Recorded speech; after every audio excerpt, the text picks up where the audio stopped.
He that will enjoy the brightness of sunshine, must quit the coolness of the shade.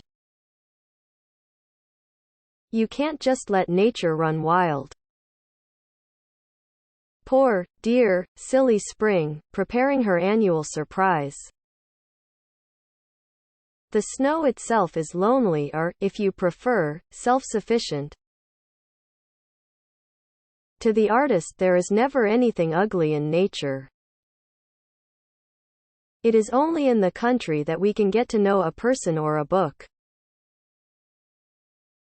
The groves were God's first temples.